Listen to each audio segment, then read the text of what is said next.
Thank you for joining us today. My name is Avital Borisovsky, and I'm the Director of Communications at Friends of Simon Wiesenthal Center. We're so glad that you're here for another installment of Friends of Simon Wiesenthal Center's In Conversation with the Survivor series. This virtual series focuses on the personal stories and testimony of Holocaust and genocide survivors, aligning with our work on Holocaust education, defending human rights, and combating anti-Semitism, racism, and hate in all its forms. We are honored to have Alicia Rand on this evening's program, who will share her story of surviving the Holocaust. A special thank you to the Claims Conference for connecting us with Alicia, as she's a member of their Speakers Bureau. For this session, please feel free to keep your videos on with your mics muted so we do not have any accidental disruptions. The session is being recorded and will be uploaded on our YouTube channel, so folks who are unable to attend today can watch later. You're welcome to submit your questions using the chat function throughout the program, and we will get to them during the Q&A portion. I am proud to be joined by my colleague, Elena Kingsbury. She's the Director of Holocaust Curriculum and Learning at the Friends of Simon Wiesenthal Center and is the host of In Conversation. On that note, I'll hand it over to you, Elena. Today, we are honored to be joined by Holocaust survivor Alicia Rand, née Topograph, and she is coming to us all the way from Southern California. So, Alicia, before you speak, I just want you to know how incredibly grateful we are to have you joining us to share your family's history with us today. We're thrilled to hear that you've begun speaking more recently, and I want you to know that our audience is an incredibly supportive and inquisitive group of people, so I wouldn't be surprised if we do see some questions at the end.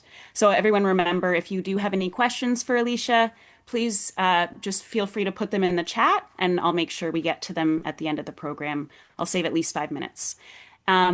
Before I get into our interview today, I also wanted to provide you all with a brief summary of Alicia's wartime biography. So Alicia Topograph was born in Warsaw shortly before the outbreak of World War II. Following the Nazi invasion in 1939, her family was forced out of their apartment. They were given only 15 minutes to leave under German supervision.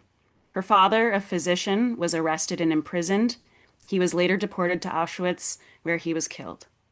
She, along with her mother, older brother, and grandfather, were moved into the Warsaw Ghetto, where they shared a small apartment with another family. She spent exactly 2 years there, from November 1940 to November 1942. Her grandfather was ultimately sent to Treblinka. She managed to escape the ghetto, and her mother and brother joined her later. She was taken in by her former nanny, who was paid by her mother, and she lived under a false identity as a Christian orphan. She remained in hiding until the end of the war. After the war ended, she, her brother, and mother were the only surviving members of their extended family. They remained in Poland until March of 1969. So, Alicia, I wanted to start our conversation today by asking you a little bit about your family's pre-war life. So, what was life like for your family before the war, which is maybe a tricky question since you were only born in 1939. But what did your family tell you about life before the war? Well, actually, I was born in 1935. Oh, So it's not that I remember a lot, but I do remember a little. From before the war, well, very little, but I still do remember. We lived very comfortably, and I remember that. We lived family lived in Warsaw, in a big apartment, 7 big rooms. It was really kind of very, very comfortable life. We were assimilated family, religious, yes, but not kind of more moderately religious. For holidays or so, we would go to the grandparents, on my mother's side, who lived in a small town, Włocławek, some 2 hours away from Warsaw. So My father was a physician, as mentioned. He was a heart specialist. He worked in a hospital, but not in a Jewish hospital. We were assimilated family. They had friends and acquaintances that were both, of course, a lot of Jews, but also Gentiles. And life was sort of seemingly normal and very comfortable. We lived very well. Uh, they were, of course, they couldn't not be aware of anti-Semitism. For example, just before the war yet, the Association or Union of Polish Physicians decided that they're not going to accept any more Jewish members and got rid of all Jewish physicians, which were very many, as you imagine. So it could not, it was symbolically very important, but my family tried to not to make a big thing of it because they were very patriotic. They felt very much Polish, and they brought me up also in this, that's our motherland, that of course we're Jews, but we're Polish people, and that's to be proud of everything Polish and so forth. So that's somehow how we felt and tried to close our eyes on anything anti-Semitic. We lived there in this apartment with, of course, I lived with my parents. My mom didn't work, although she had, let's say, part-time job because her father was a very wealthy man. He lived in a small town, Włocławek. He owned two factories. He was a self-made man. He worked very hard, and she was a member of the board. She was a secretary. She did all kind of books she kept, and actually in our apartment there were the meeting of the board were in our apartment. That was the address for the directors. So she was busy, sort of, but otherwise she was a housewife. And also my father's father lived with us.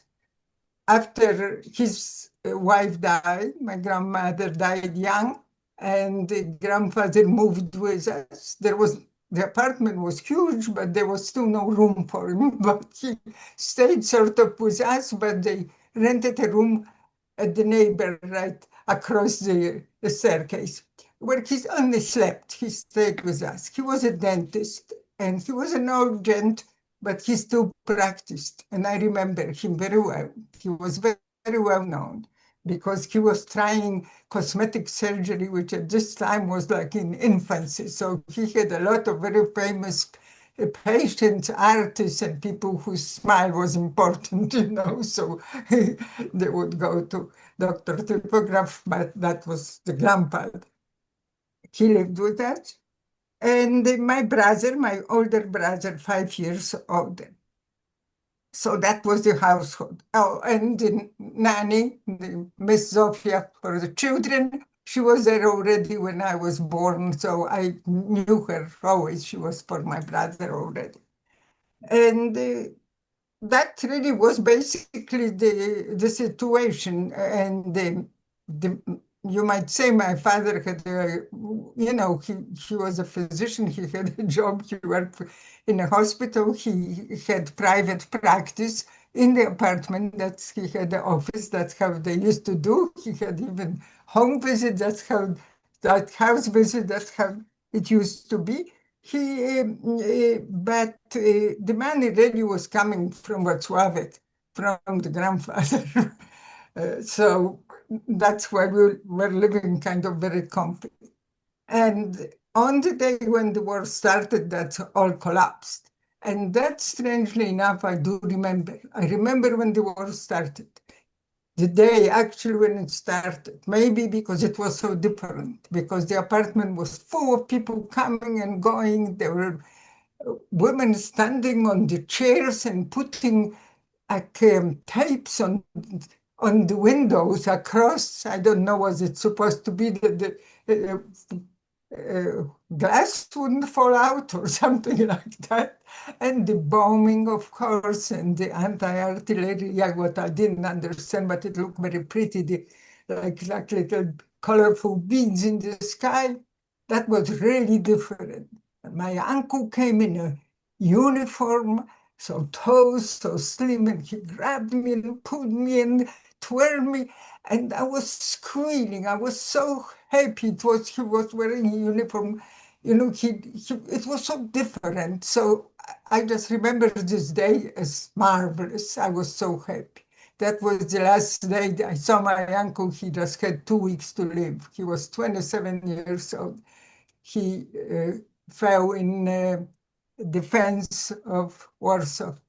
So, but probably it was better this way. And at this time, it was general mobilization. So men had to go report to some points wherever military was supposed to be.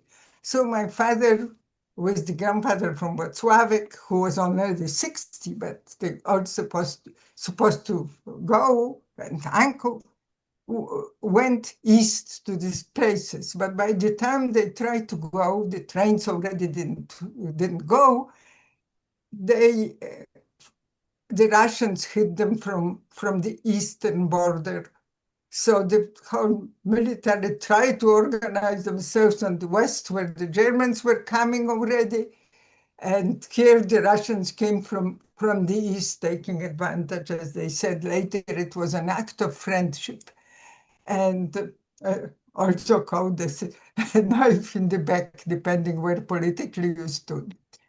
So they were just grabbed there by the Russians and eventually sent to Siberia, to the labor camps.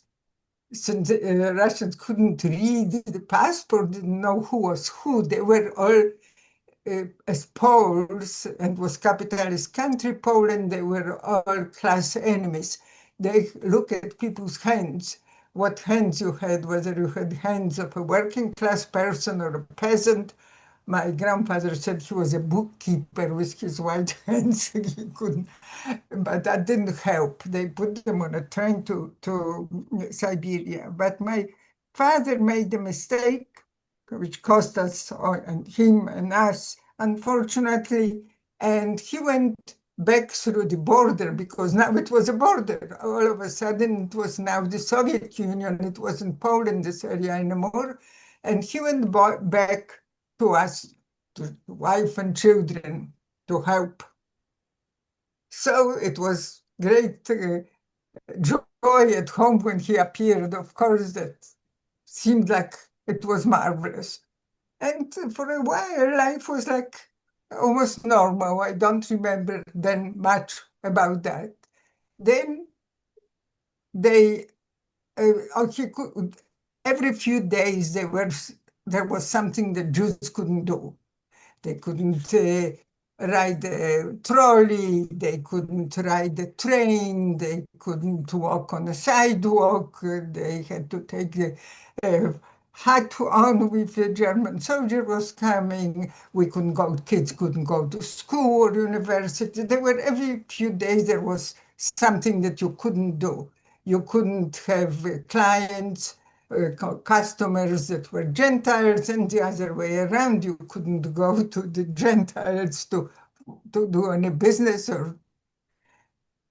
So uh, my father at this point started working in a Jewish clinic, because he couldn't work anymore for this regular hospital that was basically Christian, St. Lazarus. But we still tried to kind of live there. And then one day he was actually at work, and I remember it too. They came and threw us out of the apartment.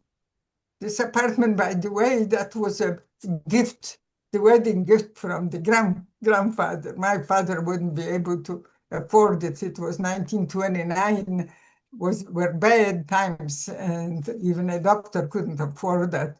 And you had to pay in dollars, believe it or not, to buy an apartment. You couldn't buy it in Polish zlotys. So, so my mom had to get out in 15 minutes. There was an assessment walking around and watching her. By the way, he took her purse from a box and put it in his pocket, smiling at her.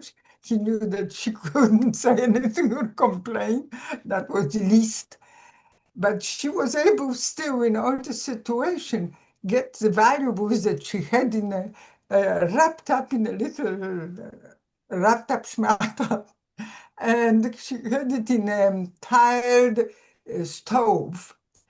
You open it, there was double iron door. It made tremendous noise, but yet she managed to do it and grab it and drop it in her pocket of her coat. And that's how she walked out with two little kids, young kids, with nothing. So she found, and then they found another apartment on the same street because they told them that they could go on the fourth floor. There was no elevator.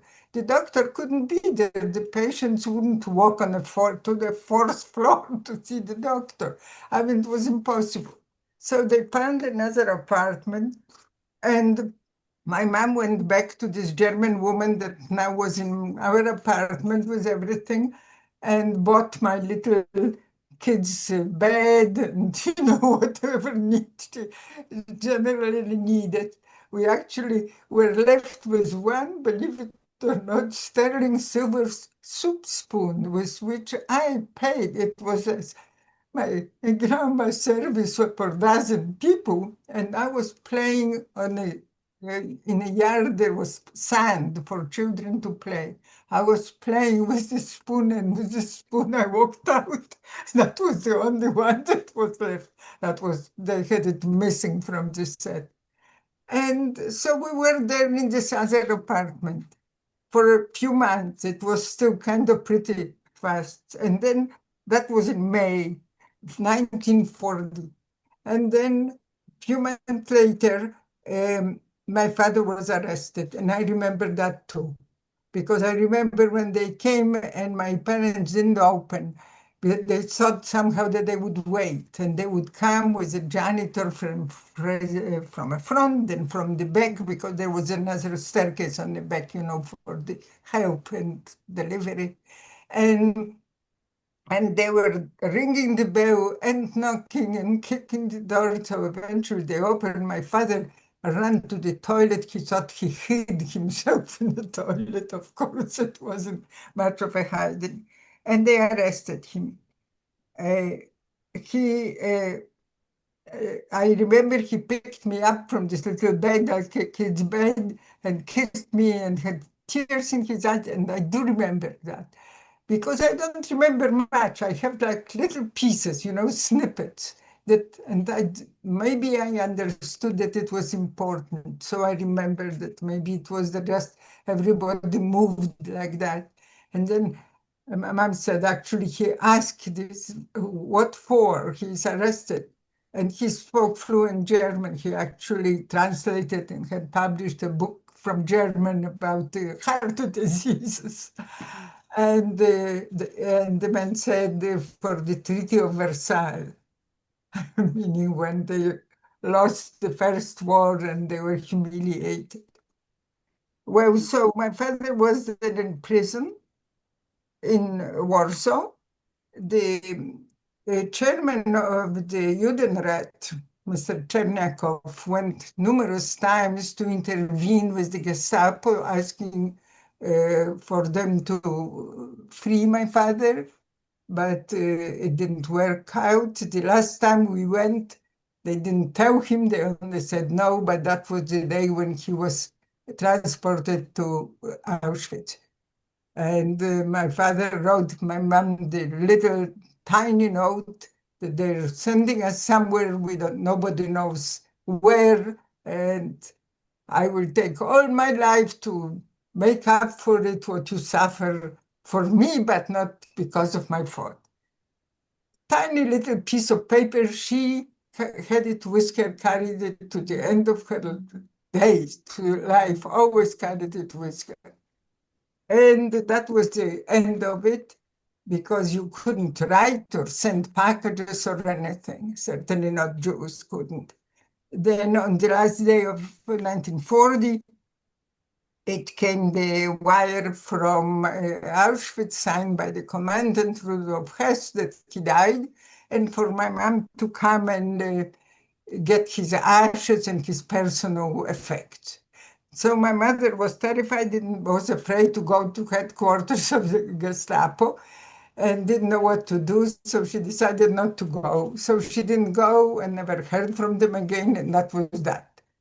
And that was already December 40. And at this point, which I didn't tell you now, quite important thing, we were in a totally different place already. My father wasn't there, but we already were in ghetto because in November, they finished the wall and everybody had to move. And the pandemonium of the move, of the Gentiles moving out with their stuff from their apartments and the Jews going all their, well, with, they were not moving vans. It was everybody was just somehow trying to move whatever they can carry. It, I remember that. And we also, so it was my mom, me and my brother, and the grandfather, who at this point was already in depression because after my father's death, he was just got, no, that's I'm jumping, but he was ready after his imprisonment. He got very depressed and he was ill. He was in a bad shape. But we got another person.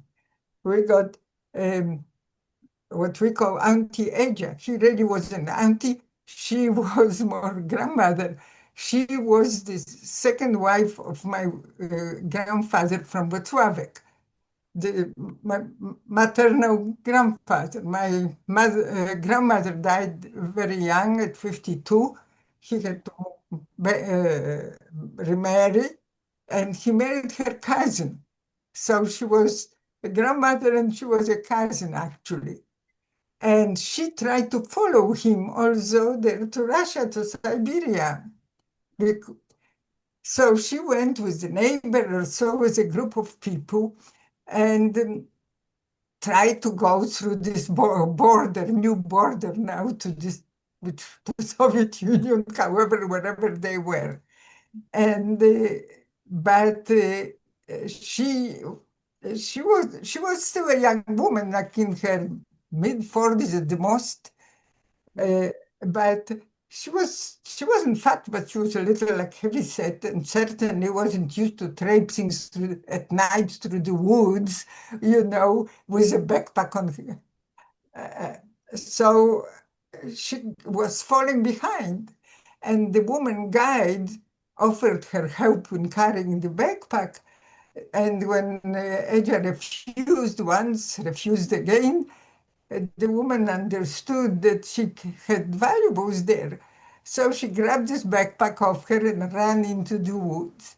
So poor Auntie Eja, because that's how we called her, got crazy, as the people that were there told me, that she just was like and started running around screaming and crying. And here they were trying to go illegally through the border quietly. So she decided to go back. She couldn't do it. So she came to us back to Warsaw and stayed with us Wow. on the way to Treblinka eventually. Also. So at this point, she was with us. And we were now in this old Jewish neighborhood in a small apartment that we shared with another family, Dr. Tenzer, with his wife and two kids, also boy and girl our age. And it wasn't bad, I thought. The ghetto itself, what I remember, was just tremendously crowded. That was the most, I think, what I was impressed by. You walked on the street and it was so crowded. And every day almost it seemed like more crowded because they would get people still, it wasn't still completed the move. Still from some other, they would get some Jews from some other neighborhoods and then later from other towns and eventually from even other countries. But that I wasn't aware of that. but it was so crowded and there was no electricity. So it wasn't no electricity on streets, no electricity in the apartments, in the houses. And because it was just everything was in the dark.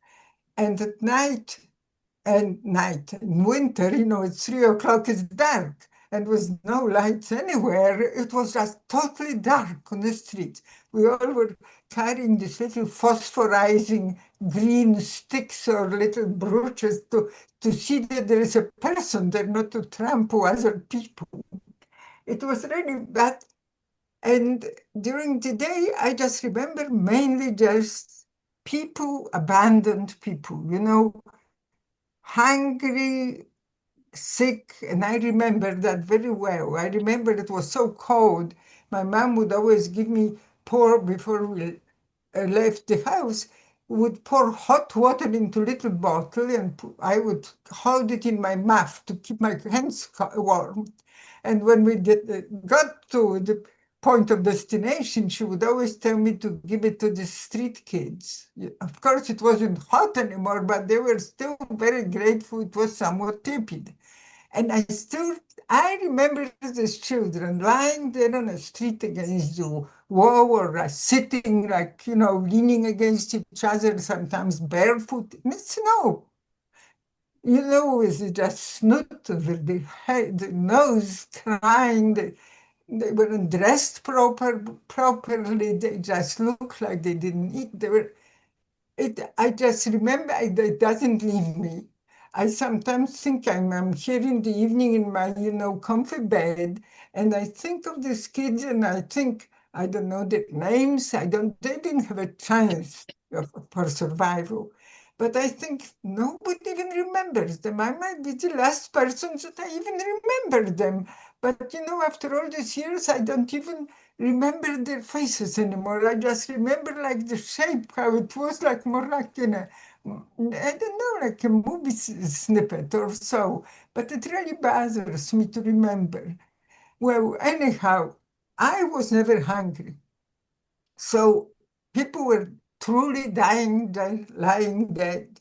They were covered with newspapers on the street. Once a day, someone come with a cart, but not the horse. A man would be holding it like a horse and carry this body, away. Because I always remember that the newspapers would just go, wind would move it, and you saw these dead bodies, and then they were just taken from the street and taken somewhere. It was really pretty horrifying. Well, we were there for 2 years, I was. And my mother got a job uh, sewing German uniforms. You had to have your own sewing machine, which at this situation was like cost a fortune because that was a way to live. And that gave her a chance to live because they needed these people, the women, to sew the uniforms. And that's a very hard work, my mom didn't work, but she did. And so that was helping greatly because she had a paper that she could show that she was allowed to be and live. But they were constantly checking.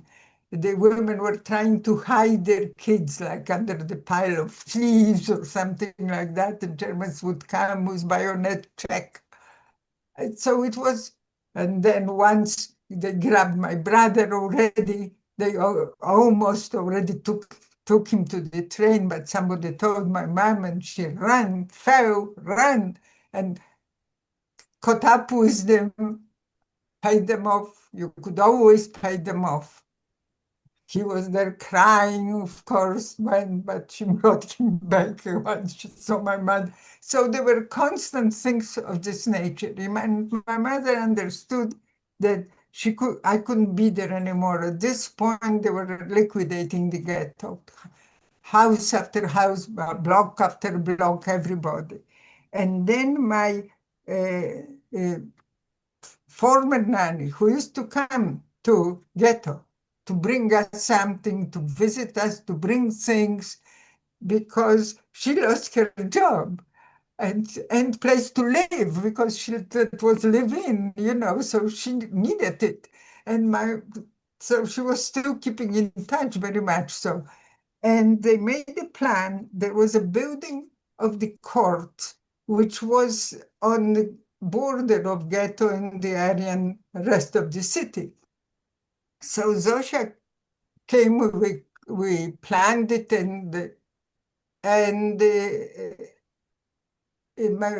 with my mom. So my mother took me to the court, held my hand. We didn't say goodbye because we said goodbyes at home.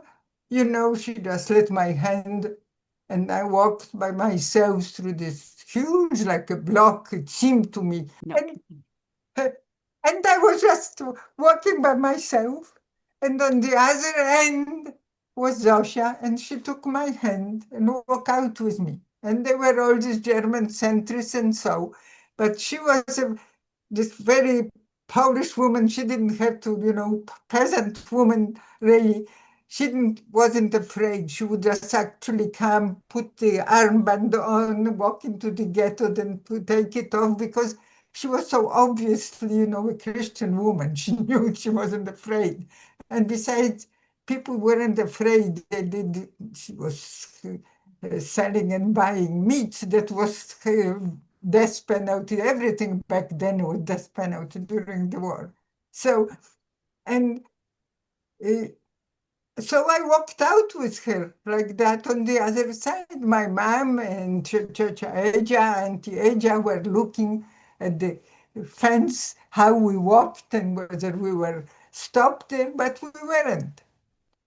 And I forgot to say that my grandfather was already gone. I was then with them at the fence looking. He was taken to the train. They were beating them. I remember him so well, little old gent, in a black, dressed in black with a little suitcase, and they were just beating them on the way to the train, on the way to Treblinka.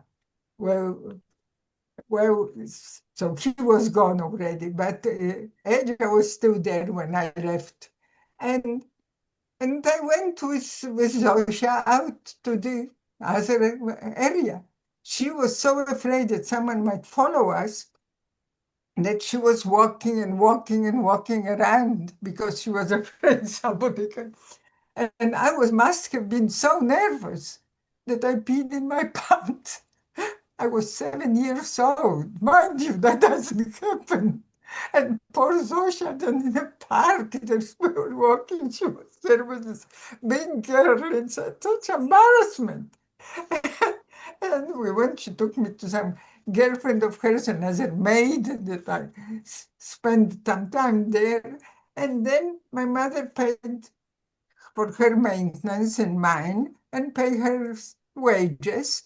And I kind of was fine. She was taking care of me. She was always taking care of me. Uh, and I had what saved me this, what they were calling a good look, meaning I didn't look Jewish. And I didn't speak with a Yiddish accent because at home nobody spoke. I mean, they knew Yiddish, but nobody spoke Yiddish.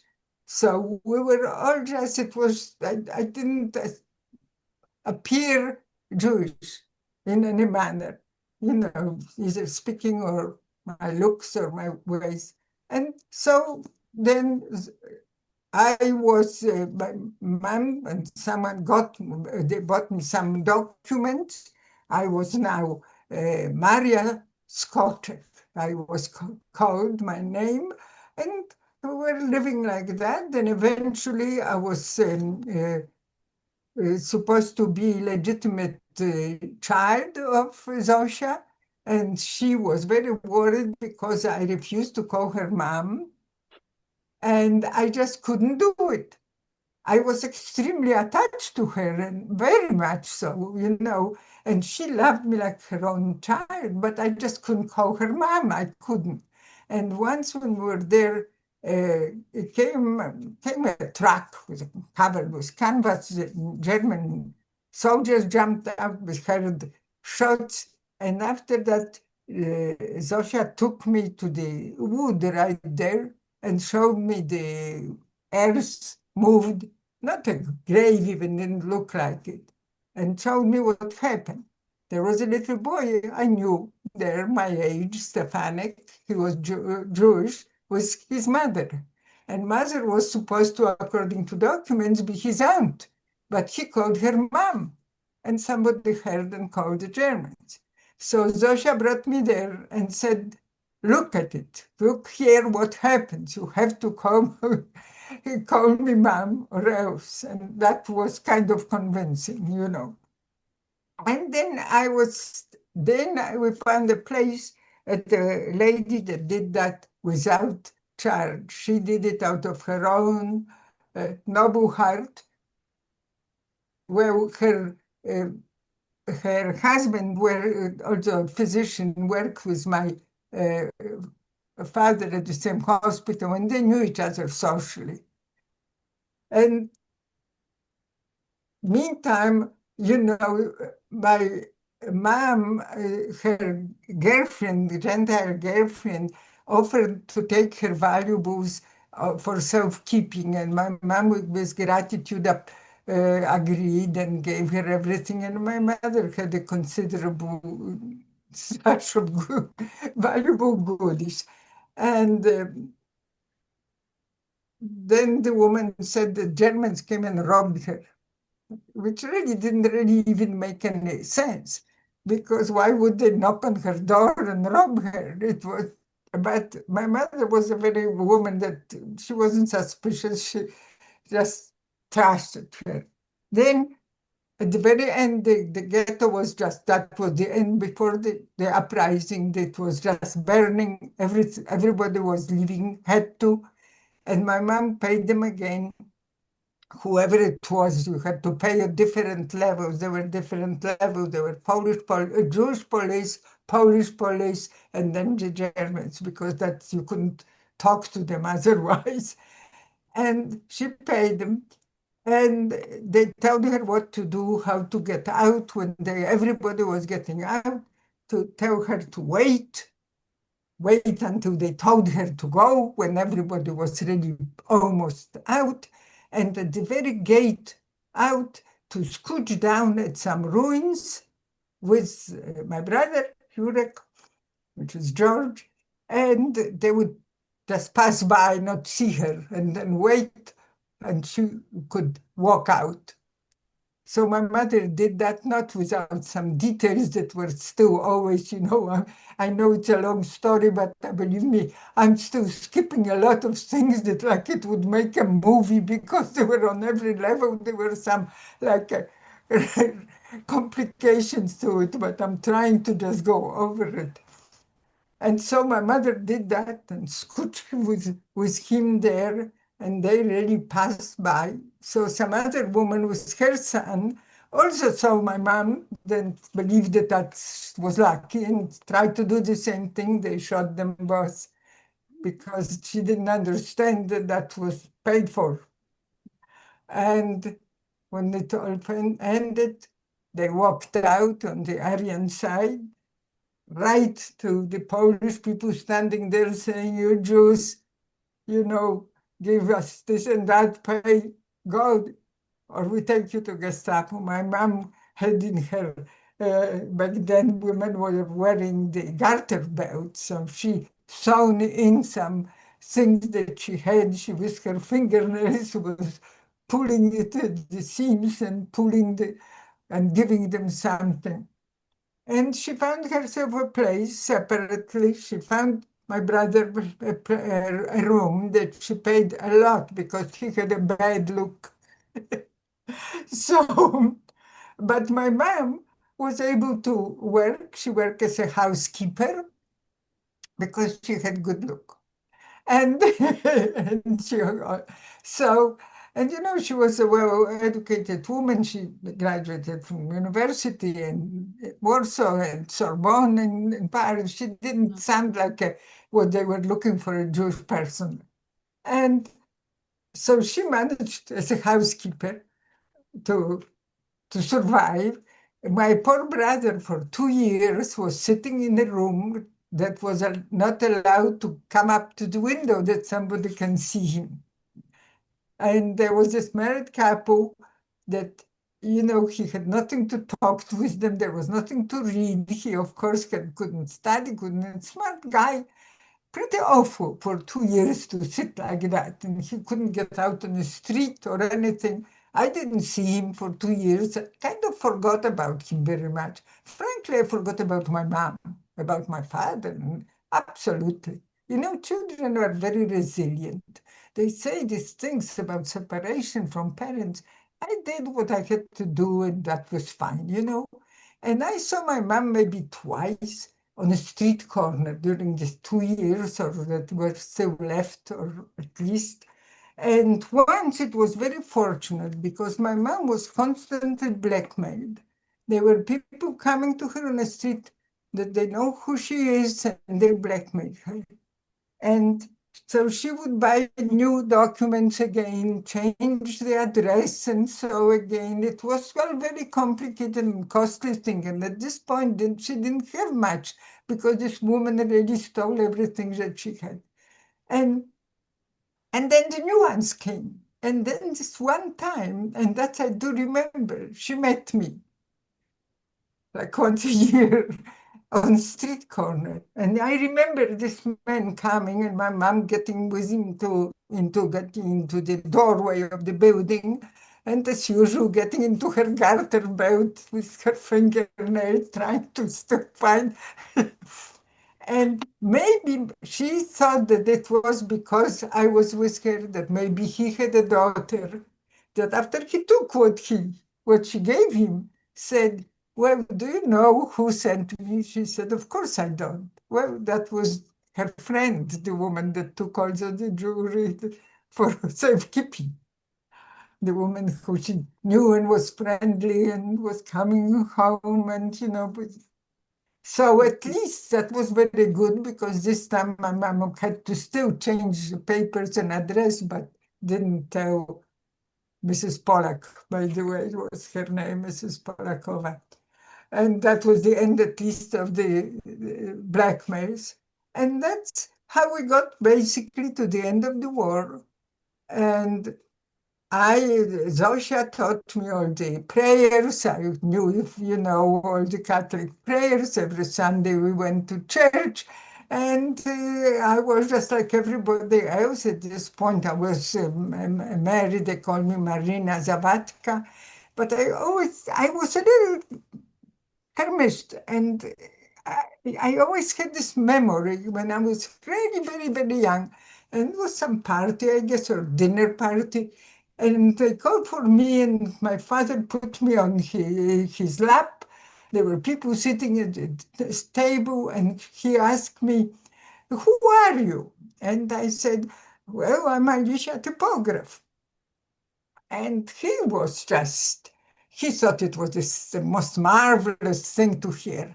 So he asked me again, but what's your name? So I would say, again, I'm Alicia Typograph. And he laughed and laughed. He was just delighted. And I always remembered it. And I thought, I'm Alicia Typograph. I'm not Maria Skoczek or Zavatka or Marina or Manika or whatever, you know. And I just really didn't. It, it's a little confusing for a child. So, and and then to trying to cut, I know that I'm going a little bit too long in the story, but You're a wonderful storyteller. We have about 12 minutes left, so maybe okay. So don't worry. You can keep. so here was the uprising in Warsaw. My brother appeared. My brother. I kind of forgot all about him. My mom was in a different place. She didn't know whether we were alive or not, but I didn't think of her much either. We were with Zosha. We walked out because everybody had to leave the city. And the city was burning on both sides. We were scrambling through the barricade that people built from everything, whatever it was. to stop the tanks, but then there were no German tanks. We were just scrambling through it, and the city was burning on both sides. It was like truly like an apocalyptic, something like from a movie. I still sometimes can't believe it. And we walked and walked and walked, and with the German soldiers on both sides guarding us. But then I remember one called me with his finger, and I was really afraid and calm. And he opened his hand and offered me a tomato. So I gratefully took a tomato. So, they were kind people too. And so, and we just went, walked, and then slept in a ditch somewhere by the road. And then Zosha decided not to go. We were supposed to go all to the train and be taken for work, forced work in Germany. And we just went through the fields and went to some peasants to the village, and they took us in and we spent there until sometime that was summer 44, and in 45 then once I stood barefoot there, in the and and heard the noise, strange noise. I looked, and there were tanks coming on this country road, and beside the tanks, the horsemen, people on horses, as the eye could see. And that was the Red Army. The Red Army coming on the little horses, and they were going on Berlin. And, I stood there, I remember it, and that was still, the war still was going. It still had to May to go. That was January. But that was about the end. And then one day, the peasant that we were said, "Your aunt came." I said, "What aunt?" Aunt, because here I was. My brother wasn't my brother. His name was now Victor, and he was supposed to be a boy of the neighbors, and had nothing to do with me, And here, Zosha was my mother, and. So I walked out, there was a cart, horse-drawn cart on the piles of some vegetables and turnips. The lady sits, my mother. She found us by Red Cross and got in and found that that was a story that's in itself would be enough for at least a novella, if not a book, because it was like some of these turns where, like, if I saw it in a movie, I would think, no, that's too much coincidence. It doesn't happen in life.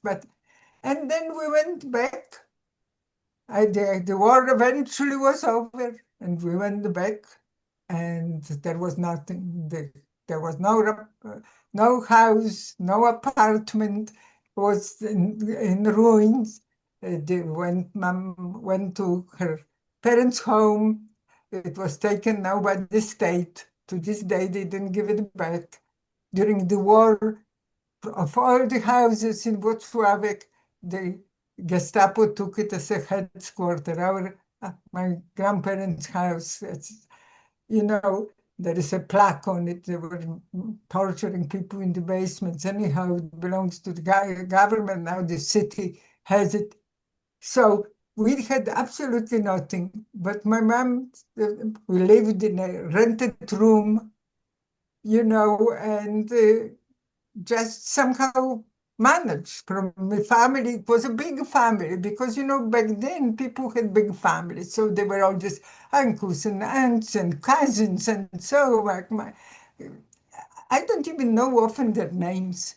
And, nothing kind of left of them is, and even I have some memories, at least I remember, my grandfather, the dentist, I remember Regia, I remember these people, that both perished in Treblinka. I remember a little my father, but very little, but I do remember him at least, And all these other people in a family, they're just all gone with the big family, and they were So that's my story, really, in a nutshell. And I apologize if I was just going in circles. Oh my goodness. You have given us an incredible gift and you spoke beautifully and very, very eloquently. And really, there's, I have so many questions myself now just because you have so many very clear memories from this period. And it's very vivid the way you narrate these memories for us here today. So you really brought that history alive. And it's, a harrowing story. Well, if Thank you you. personally want to know, you know where to find me. You can always get me. We can get on a Zoom. I would be very happy to talk to you. I mean, it Go, would be. I will take you up on that, Alicia. We'll set up a call for this week.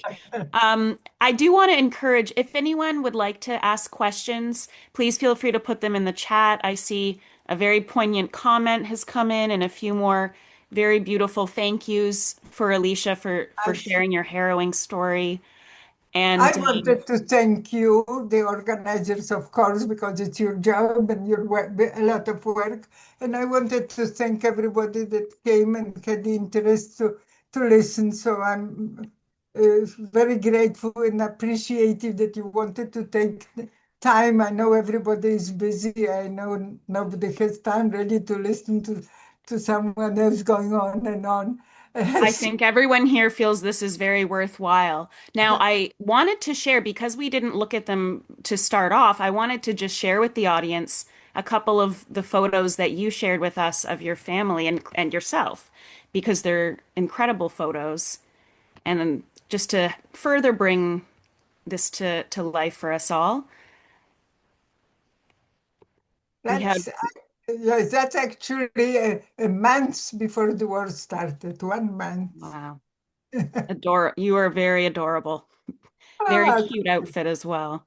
very spoiled little girl. I was And this is that an image of you with your mother.